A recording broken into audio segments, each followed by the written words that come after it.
Hello friends, welcome to Art of Samayal. இந்த வீடியோவை like பண்ணுங்க, ஷேர் பண்ணுங்க, சப்ஸ்கிரைப் பண்ணுங்க, அந்த பெல் பட்டன் அமுத்துங்க. ஹலோ ஃப்ரெண்ட்ஸ், இன்னைக்கு நம்ம செய்ய போகிறது ஓமவல்லி ரசம். இந்த கற்பூரவல்லின்னு சொல்லுவாங்க. அந்த ரசம் செய்ய தேவையான பொருட்கள் என்ன பார்க்கலாம். புளி நெல்லிக்காய் அளவு 3 டம்ளர் தண்ணியில் ஊற வச்சிருக்கேன். தக்காளி 1, பச்சை மிளகாய் 1, மல்லித்தலை தேவையான அளவு, கருவேப்பிலை தேவையான அளவு, மிளகு 1 டேபிள் ஸ்பூன், கடுகு 1 டீஸ்பூன், காஞ்ச மிளகாய் 2, வெந்தயம் 1/4 டீஸ்பூன், பூண்டு 6 பல்லு, மஞ்சத்தூள் 1/2 டீஸ்பூன், ஜீரகம் 1/2 டீஸ்பூன், உப்பு தேவையான அளவு, பெருங்காயம் 1/2 டீஸ்பூன், நெய் 2 டேபிள் ஸ்பூன், ஓமவல்லி இலை ஒரு 10 இலை எடுத்துக்கலாம். ஓமவல்லினா இந்த மாதிரி இருக்கும். நம்ம கற்பூரவல்லின்னு சொல்லுவாங்க. இது ஹெர்பல் செடி. அந்த காலத்துல சளி பிடிச்சிருந்தா இதோட இலையை எடுத்து ஒரு பச்சளை மருந்தா கஷாயமா வச்சு கொடுத்துட்டு இருந்தாங்க. இந்த இலை நீங்க லைட்டா அப்படி தொட்டாவே போதும், நல்ல ஸ்மெல்லா இருக்கும். இப்ப இந்த செடி வளர்த்துறதுக்கு எப்படின்னா, இந்த ஒரு தண்டு நீங்க இவ்வளவு பெருசு எடுத்தா போதும். இதை உடைச்சு நீங்க மண்ணில் வச்சீங்கன்னாவே போதும். என்னோட பால்கனியில இந்த செடி வச்சிருக்கேன். அதுல இருந்து இலையை பறிச்சுதான் ரசம் செஞ்சு காட்டுறேன். இன்னும் ரொம்ப எல்லாம் தண்ணி ஊத்தணும், ரொம்ப பராமரிக்கணுன்றதே இல்லை. இது வளர்க்கறதுக்கு ரொம்ப ஈஸி. அது இல்லாம இதுக்கு இடமும் கம்மி தான். இப்ப இந்த இலையை பத்தி எல்லாம் சொல்லிட்டு இனி நம்ம ரசம் செய்யறது எப்படின்னு பார்க்கலாம். இப்ப இந்த இலைய நல்லா நம்ம அலசிட்டு வந்துடலாம்.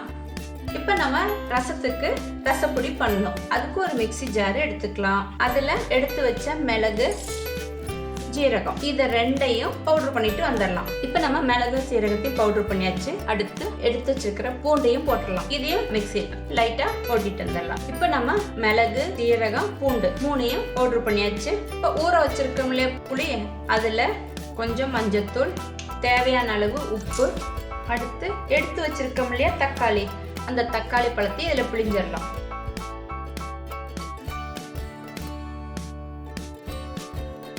அடுத்து நம்ம இந்த பவுடர் பண்ணி வச்சிருக்கோம் இல்லையா இந்த பொடி, மிளகு, சீரகம், பூண்டு, அதையும் இதுல போட்டுடலாம்.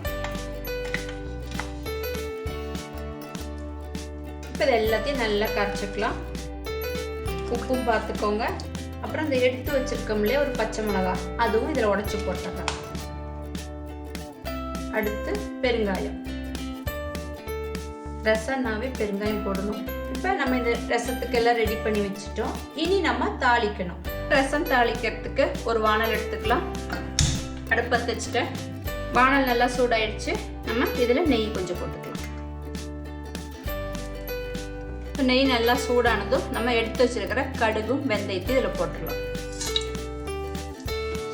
கடுகு நல்லா பொரிஞ்சிடுச்சு. அடுத்து காஞ்ச மிளகாய்.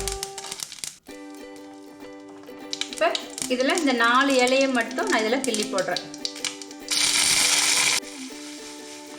அடுத்து கருவேப்பிலை. எல்லாத்தையும் நல்லா வதக்கிக்கலாம். இப்போ கருவேப்பிலை எல்லாம் நல்லா வதங்கிடுச்சு. நம்ம ரசத்துக்கு ரெடி பண்ணி வச்சிருக்கோம்ல புளி தண்ணியில மிளகு, சீரகம் பவுடரு, தக்காளி எல்லாம் அதை இதுல ஊற்றிடலாம்.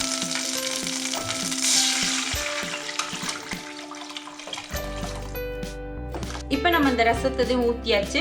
ரசம் கொதிக்க ஆரம்பிக்கட்டும், அது வரைக்கும் வெயிட் பண்ணலாம். இப்ப ரசம் கொதிக்க ஆரம்பிச்சிடுச்சு. நம்ம மீதி இருக்கிற இலையையும் இதுல கிள்ளி போட்டுக்கலாம். மீதி எடுத்து வச்சோம் இல்லையா அந்த இலைய இந்த மாதிரி பிச்சு இதுல போட்டுட்டு மல்லித்தலையும் போட்டுடலாம். இப்ப அடுப்பை ஆஃப் பண்ணிட்டு ஒரு தட்டு போட்டு மூடிடலாம். இது அப்படியே ஒரு 5 நிமிஷம் இருக்கட்டும். அதுக்கப்புறம் நம்ம திறந்து பார்க்கலாம். இது 5 நிமிஷம் ஆயிடுச்சு. நம்ம திறந்து பார்க்கலாம். பாருங்க, நல்லா சுட சுட நல்ல வாசனையா நம்மளோட ஓமவல்லி ரசம் ரெடி. இப்ப இதை ஒரு சர்விங் பவுல்ல மாத்தலாம். இப்ப நம்மளோட சுட சுட ஹெல்த்தியான ஓமவல்லி ரசம், கற்பூரவல்லி ரசம் ரெடி ஆயிடுச்சு. இந்த மாதிரி செஞ்சு பசங்களுக்கும் கொடுங்க, நீங்களும் சாப்பிடுங்க. சளி இருக்கிறவங்க இது சாப்பிட்டா சளியும் போகும், உடம்புக்கும் நல்லது. நீங்களும் இதை செஞ்சு பார்த்து சாப்பிட்டுட்டு உங்களோட கமெண்ட்டை சொல்லுங்க. அடுத்த வீடியோல பார்க்கலாம்.